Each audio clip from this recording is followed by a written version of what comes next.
Hi ladies and gentlemen, this is Tony Holowitz, and in this tutorial I want to talk to you about the timing of releasing your email. So when we create a campaign and we've got it all set up and ready to go and we activate it, you'll notice right here it says instant release. Well, sometimes we don't want it to go out right then and there at that moment.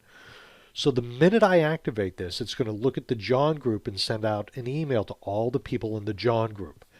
But if I come over here on this arrow and click once, you're going to see a box will pop up. And this box allows me to change the time interval of when it will go out. So I can change the wait time. I can do minutes.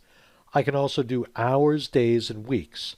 On the time interval, instead of that, I can pick a specific date and time. And by doing that, then a calendar will pop up.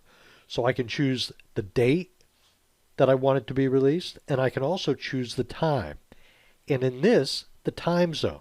So again, to go back, I can do a time interval. So maybe I just want to wait maybe an hour, maybe 1 hour, something of that nature. And I'm going to click on Save. Okay. So now the instant release now says 1 hour. If I want to modify that, I can click on that line again. This box will pop up. Let's change it to a specific date. And at this point, I'm going to change it to a date, let's say, and again, we want to get ahead a little bit here.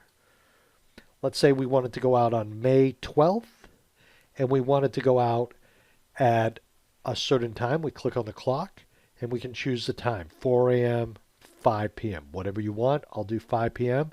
I'll click Save. And now when we do that, it will tell me the date and the time in which that email is going to go out.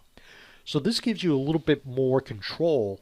And sometimes I like to put just a little bit of time in there just to make sure that, I've checked everything and double checked, and it just buys me a little time before it actually goes out. Ladies and gentlemen, my name is Tony Holowitz. Thank you very much. Have a great day.